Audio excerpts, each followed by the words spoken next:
Hello my lovely viewers, welcome back to my channel Anamika's variety কিচেনের নতুন রেসিপিতে আপনাদের সকলকে অনেক অনেক স্বাগত জানিয়ে আজকের রেসিপিটি শুরু করছি। আশা করি আমার সকল বন্ধুরা ভালো আছেন এবং সুস্থ আছেন।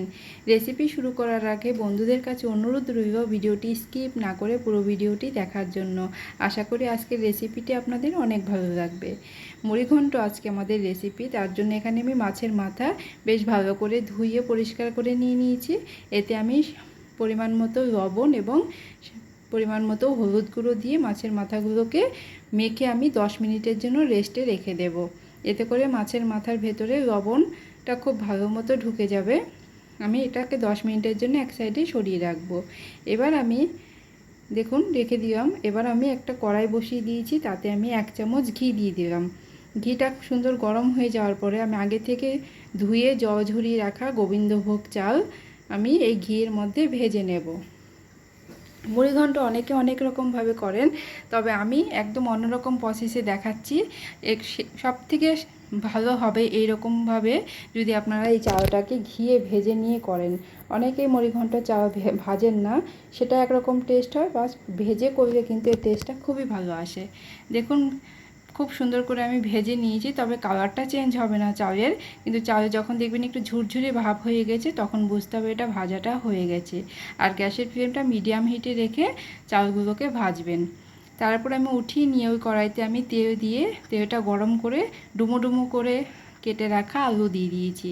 আলুর মধ্যে আমি লবণ এবং হলুদ দিয়ে আলুটাকে এরকম করে ভেজে নিলাম। দেখুন আলুটা ভাজা হয়ে গেছে। এবার আমি ওই কড়াইতে ওই তেলের মধ্যে এবার দিয়ে দেব মাছের মাথাগুলো। আগে আমি চাল এবং আলু এগুলো ভেজে নিলাম।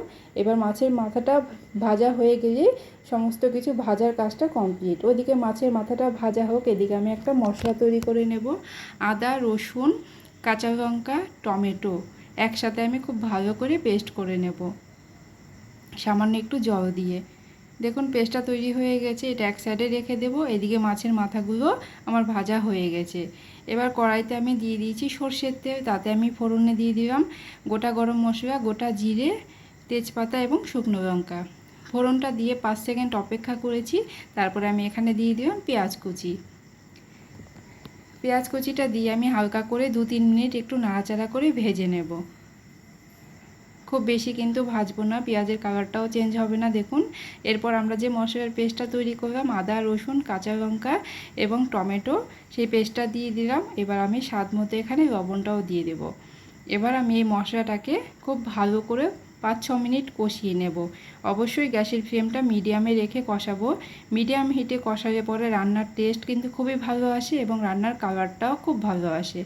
এবার খুব সুন্দর করে আমি দেখুন 4-5 মিনিট এটাকে কষিয়ে নিয়েছি। দেখতেই পাচ্ছেন ওপর থেকে তেল ভেসে উঠেছে।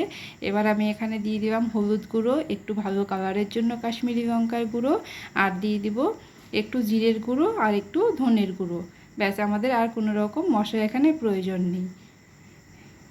এবার এই মশলাগুলোকে আমি খুব সুন্দর করে কষিয়ে নেব। মিডিয়াম হিটে কষাবেন সব সময়। একটু জল দিয়ে দিলাম, তা নাহলে গুঁড়ো মশলা দেওয়া হয়েছে নিচের দিকে লেগে যেতে পারে। এবার খুব সুন্দর করে আমি আরও 3-4 মিনিট ভালো করে কষিয়ে নিতে হবে। দেখুন খুব সুন্দর করে কষিয়ে নিয়েছি। এবার আমি এখানে ভেজে রাখা আলুগুলো দিয়ে দিলাম। এরপর আমি এখানে দিয়ে দেব যে আগে থেকে গোবিন্দভোগ চাল ভেজে রেখেছিলাম, সেই গোবিন্দভোগ চালটা দিয়ে দিলাম। এবার চাল এবং আলু দিয়ে এই মশলার সাথে আরও 3-4 মিনিট আমি নাড়াচাড়া করে কষিয়ে নেব। দেখবেন এই সময়ে গোবিন্দভোগ চালের খুব সুন্দর একটা ফ্লেভার বেরোবে কষানোর সময়।